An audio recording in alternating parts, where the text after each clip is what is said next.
So children, let's move towards exercise B.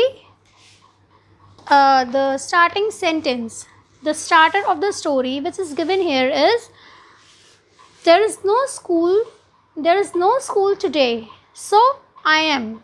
आज school नहीं है, so मैं. ठीक है, स्टार्टर क्या दिया हुआ है, there is no school today, so I am. अब इस पे हमें एक स्टोरी क्रिएट करनी है. किस पे? कि आज स्कूल नहीं है, इसलिए मैं. अब आप लोग कुछ भी लिख सकते हो अपनी इमेजिनेशन से. मे बी आप बहुत खुश हो, आज छुट्टी है, आज स्कूल नहीं है. मे बी आप देर तक सो रहे हो इस वजह से. ठीक है, मे बी आप अपने ग्रैंड पेरेंट्स से मिलने जा सकते हो. मे बी आप अपने घर की सफाई कर सकते हो. मे बी आपको जो पसंद है आप अपनी हॉबी को दे सकते हो वो दिन. राइट, बट इंटरेस्टिंग बनाने के लिए मैंने क्या किया है, या अकॉर्डिंग टू मी, मेरी इमेजिनेशन से मैंने क्या किया है, लेट्स रीड. आप लोग चाहो तो आप लोग इसे भी कॉपी कर सकते हो. Otherwise it would be better अगर आप अपनी खुद की स्टोरी क्रिएट करो अपने इमेजिनेशन से. जिस दिन स्कूल नहीं रहता उस दिन आप क्या करते हो. ठीक है, अगर आप सुबह उठे, आपको पता है आज स्कूल नहीं है, सो आप क्या करोगे. आप अपने घर के काम में अपने गार्जियंस की हेल्प करोगे, मदर की हेल्प करोगे, या फिर आप अपने पेरेंट्स के साथ कहीं घूमने जाओगे, शॉपिंग पे जाओगे, आप अपने ग्रैंड पेरेंट्स के पास जा सकते हो, या जो भी आप करो. ठीक है, according to you. So now let's see मैंने क्या लिखा हुआ है स्टोरी में. ओके, ठीक है, लेट्स सी अगर मैं उस प्लेस पे होती तो मैं क्या करती. See, there is no school today, so I am very sad. अब देखिए, हमें स्टोरी को इंटरेस्टिंग भी तो बनाना है ना. सिंपली तो हम एक वो ऐसे की तरह लिख नहीं सकते, एक पैसेज की तरह कि आज स्कूल नहीं था, मैं सो रहा था, मैं ये कर रहा था, मैं खा रहा था, मैं पी रहा था. No, it will be very boring. ठीक है, हमें एक स्टोरी, इंटरेस्टिंग स्टोरी क्रिएट करनी है. So there is no school today, so I am very sad. आज स्कूल नहीं है तो मैं बहुत सैड हूँ. No friends, no school bus, no sharing of lunch and no running in the playground. हाँ, ओके, क्या है, there is no school today, so I'm very sad. ठीक है, आज स्कूल नहीं है तो इसलिए मैं बहुत सैड हूँ. No friends, no school, no sharing of lunch, no running in the playground. ना तो फ्रेंड्स हैं, ना तो स्कूल की बस है, ना तो हम अपना लंच किसी से शेयर कर रहे हैं, और ना ही स्कूल के प्लेग्राउंड में दौड़ सकते हैं. तो आज तो मैं बहुत उदास हूँ, मेरा स्कूल नहीं है तो. ठीक है, the seesaw, the slides and the swings of my school must be feeling so lonely. ठीक है, मेरे स्कूल के सीसॉ, स्लाइड्स और स्विंग्स मीन्स झूले, वो लोग भी बहुत अकेला फील कर रहे होंगे. कि आज तो कोई आया ही नहीं झूलने, आज तो बच्चे खेल ही नहीं रहे हैं. ठीक है, so the seesaw, the slides and the swings of my school must be feeling so lonely. उन्हें भी बहुत लोनली फील हो रहा होगा मेरी तरह. फाइन, फिर क्या होता है, suddenly the door bell rang. Suddenly क्या होता है, अचानक से डोर बेल बजती है. Okay, suddenly the door bell rang. Oh, who would it be. अरे कौन हो सकता है, कौन आया होगा. I was overjoyed to see my best friend नीति with her parents. मैं बहुत ही खुश हो गई अपनी बेस्ट फ्रेंड नीति को देख के उसके पेरेंट्स के साथ. ठीक है, बेल बजी, ठीक है, डोर बेल बजी. मैंने सोचा अरे कौन हो सकता है. फिर मैं बहुत ही ज़्यादा खुश हो गई अपनी बेस्ट फ्रेंड को देख के. मेरी बेस्ट फ्रेंड अपने पेरेंट्स के साथ आई थी. Okay, so they wanted to take me to the picnic with them. वो क्या चाहते थे, वो मुझे अपने साथ पिकनिक के लिए ले जाना चाहते थे. ठीक है, so my parents agreed to them and we went to the water park. मेरे पेरेंट्स उनकी बात मान गए कि ठीक है ले जाइए पिकनिक पे, और हम लोग वाटर पार्क गए. Okay, we had a lot of fun. हमने बहुत फ़न किया, बहुत इन्जॉय किया. ठीक है, आई वॉज़ वेरी हैप्पी. मैं बहुत खुश था. बिकॉज, क्यों खुश था, because I never imagined that I could ever play with my best friend on a non-school day. मैं बहुत खुश था क्योंकि मैंने तो सोचा ही नहीं था कि मैं अपने बेस्ट फ्रेंड से एक नॉन स्कूल डे पे भी मिल सकता हूँ, एक ऐसे दिन पे भी मिल सकता हूँ जिस दिन स्कूल ही नहीं है। ठीक, मैं तो बैठ के अपने बेस्ट फ्रेंड को, अपने फ्रेंड्स को, अपने स्कूल की बस को, झूले को, इन सब को मिस कर रही थी और सैड फील कर रही थी। ठीक है, तब तक मैं क्या हुआ, तब तक मैं डोर बेल बजी और मैंने देखा कि मेरी बेस्ट फ्रेंड नीति अपने पेरेंट्स के साथ आई है और वो मुझे पिकनिक पे ले जाना चाहते हैं। मेरे पेरेंट्स भी मान गए, सो हम लोग वाटर पार्क घूमने गए। ठीक, तो मैं बहुत ही खुश थी क्योंकि मुझे तो लगा ही नहीं था, मैंने तो कभी इमेजिन ही नहीं किया था कि किसी ऐसे दिन जिस दिन स्कूल ना हो उस दिन भी मैं अपने बेस्ट फ्रेंड के साथ खेल सकती हूँ। Okay, this is how my boring day and sad mood turned into the best day. कुछ इस तरह से मेरा बोरिंग डे और मेरा सैड मूड मेरे बेस्ट डे में बदल गया। ओके, सो हमने क्या देखा क्या हमने कि किस तरह से हम स्टोरी को इंटरेस्टिंग बना सकते हैं। ठीक है, किस तरह से हम किसी स्टोरी को इंटरेस्टिंग वे में लिख सकते हैं। नाउ सेकेंड वन क्या है, what I always wanted to do was, मैं हमेशा से ये करना चाहता था, या मैं हमेशा से ये करना चाहता था कि What I always wanted to do was, अब हमें लिखना है कि मैं हमेशा से क्या करना चाहता था या क्या करना चाहती थी, और उसी पे हमें एक स्टोरी लिखनी है। ठीक है, अब ये स्टोरी हैप्पी होगी। ठीक है, ये स्टोरी हैप्पी होगी कि मैं हमेशा से क्या करना चाहता था। सपोज़ मैं हमेशा से टीचर बनना चाहती थी। ठीक है, और एक दिन मेरा सपना सच हो गया, मुझे तो बिलीव ही नहीं हो रहा था।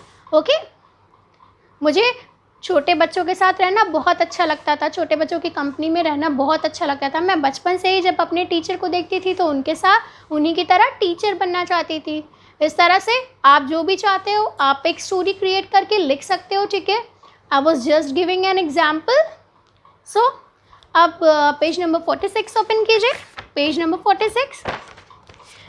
46 से इसी तरह से थर्ड है। ठीक है, when we had a power blackout last night, when we had a power blackout last night, last night जब पावर कट गया था, पावर कट गया था मीन्स लाइट कट गई थी। अब लास्ट नाइट, पिछली रात जब लाइट कट गई थी उस पर हमें एक स्टोरी लिखनी है। ओके, एक इंटरेस्टिंग स्टोरी लिखनी है, तो आप लोग खुद से स्टोरी लिखिएगा।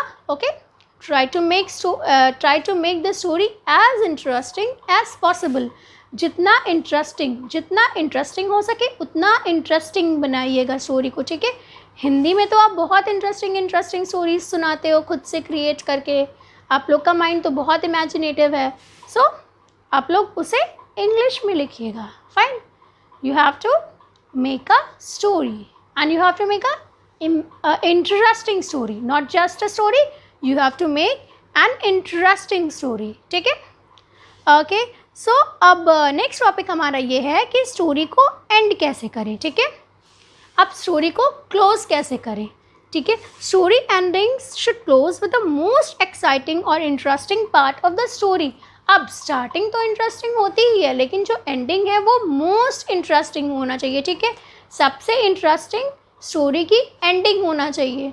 क्या बताया था स्टार्टिंग में, अगर एंडिंग ही अच्छी नहीं होगी तो फिर हमें क्या लगेगा कि हमने इतना टाइम स्टोरी पढ़ के वेस्ट कर दिया, स्टोरी में तो कुछ था ही नहीं। ओके, स्टोरी की एंड में या तो मॉरल होना चाहिए, ठीक है, या फिर कुछ इंटरेस्टिंग होना चाहिए। ठीक है, जस्ट लाइक दैट स्टोरी ऐसे ही क्लोज नहीं हो जानी चाहिए, सिंपल बात से। ओके, अब स्टोरी का जो इंटरेस्टिंग पार्ट होता है उसे क्या कहते हैं, उसे कहते हैं क्लाइमेक्स। ठीक है, स्टोरी का जो सबसे इंटरेस्टिंग पार्ट होता है उसे कहते हैं क्लाइमेक्स।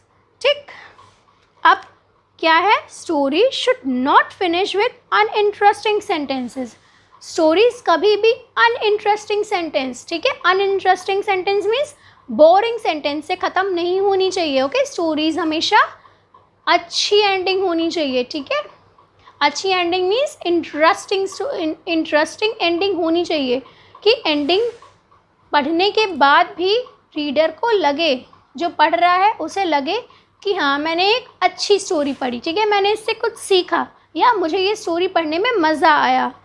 फाइन, अब देखिए नीचे क्या है, कुछ सीक्वेंस लिखे हुए हैं, वर्ड्स के कुछ सीक्वेंस लिखे हुए हैं, उसे हमें क्या करना है, उससे हमें स्टोरी बनानी है, ठीक है। उस सीक्वेंस में से एक पार्ट लेके हमें स्टोरी का क्लाइमेक्स बनाना है। क्लाइमेक्स मतलब मोस्ट इंटरेस्टिंग पार्ट, मतलब जो सीक्वेंस लिखा हुआ है उसमें से हमें देखना है कि सबसे इंटरेस्टिंग पार्ट क्या है, उसे स्टोरी का क्लाइमेक्स बनाते हुए हमें एक स्टोरी लिखनी है। Fine, so try this by yourself, आप लोग ट्राई कीजिएगा स्टोरी लिखने के लिए, एल्स आपको PDF तो प्रोवाइड हो जाएगी। एंड नेक्स्ट टॉपिक क्या है, स्टोरी का टाइटल लिखना। ये भी बहुत ज़रूरी है, स्टोरी का टाइटल लिखना। टाइटल लिखना मीन्स स्टोरी को नाम देना। अब आप स्टोरी को पढ़ के उसे एक इंटरेस्टिंग अच्छा टाइटल दीजिए, ओके। अब टाइटल इंटरेस्टिंग होना भी बहुत ज़रूरी है। जब टाइटल ही नहीं इंटरेस्टिंग होगा, स्टोरी का नाम ही नहीं इंटरेस्टिंग होगा, तो हमें स्टोरी पढ़ने का मन ही नहीं करेगा, राइट। अगर टाइटल ही नहीं इंटरेस्टिंग होगा तो हम स्टोरी पढ़ेंगे ही क्यों? नाम पढ़ के ही हम बोर हो जाएंगे कि अरे ये तो बेकार सी स्टोरी है, no I will not read this, ठीक है। अब यहाँ पे क्या दिया हुआ है, सेंटेंस दिया हुआ है, the grinding noise in my years, the grinding noise in my years. Grinding मतलब पीसना, ओके, पीसने टाइप की वॉइस, ठीक है। जैसे जूसर मिक्सर होता है, ग्राइंडर चलता है आपका, ग्राइंडर वो ग्रर करके आवाज़ आती है, दैट इज़ ग्राइंडिंग वॉइस, ठीक है। The grinding noise in my years was like the dentist drill. जो ये ग्राइंडिंग नॉइज मेरे कानों में पड़ रही थी, ये बिल्कुल डेंटिस्ट के ड्रिल की तरह थी। डेंटिस्ट कौन होते हैं? जो दांत के डॉक्टर होते हैं, ठीक है। सो डेंटिस्ट के ड्रिल की तरह थी बिल्कुल वो grinding noise, on and on. वो नॉइज़ आई ही जा रही थी, ठीक है। ऑन एंड ऑन मीन्स वो नॉइज़ रिपीटेडली आ ही रही थी, okay. Chipping and smoothing concrete, chipping and smoothing concrete. Concrete क्या होता है? कॉन्क्रीट मीन्स गिट्टी वगैरह, ओके। गिट्टी मीन्स आप समझते हो सीमेंट, सीमेंट का थोड़ा सा हार्ड फॉर्म, ओके। सो छोटे छोटे जो पत्थर होते हैं, ईंट भी नहीं, कॉन्क्रीट मीन्स बेसिकली गिट्टी होता है। सो वो कौन सी मशीन थी जिसकी उसको वॉइस आ रही थी? ड्रिलिंग मशीन की तरह, कॉन्क्रीट को ग्राइंड करने की, ठीक है, स्मूथ करने की। फाइन, सो हमें इस स्टोरी को एक टाइटल देना है, मीन्स एक नाम रखना है स्टोरी का। क्या रख सकते हैं? ओह, स्टॉप दिस नॉइज, अरे बंद करो ये आवाज़। क्यों दे सकते हैं ये टाइटल? क्योंकि वो इस आवाज़ से बहुत इरिटेट हो रही थी, ठीक है। जिसने ये बताया है हमें, ये लाइंस बताई हैं, वो इस आवाज़ से, इस नॉइज़ से बहुत इरिटेट हो रही थी। और क्या कह रही थी? वुड इट एवर स्टॉप, क्या ये कभी बंद होगी आवाज़? तो हम इस टाइटल स्टोरी का नाम क्या रख सकते हैं? ओह, स्टॉप दिस नॉइज़, अरे बंद करो ये आवाज़, ठीक है। या फिर कुछ और इंटरेस्टिंग सा टाइटल दे सकते हैं, ओके। इंटरेस्टिंग सा कुछ भी टाइटल दे सकते हैं, ग्र ग्र भी दे सकते हैं, GHRRRRR, GHRRRRR, okay. Sounds funny but interesting title ही तो देना है। अब ग्र ग्र क्यों दे सकते हैं टाइटल? क्योंकि ड्रिलिंग मशीन है, ड्रिल करेगी तो वो आवाज़ आएगी ना ग्र की। सो हम ऐसे ये टाइटल भी दे सकते हैं, ड्र ड्र या ग्र ग्र, okay. So this was about this chapter 16. Now see you in the next video with the next chapter. Till then, have a good day. Thank you and keep writing, okay. आप लोग स्टोरी लिखते रहिएगा।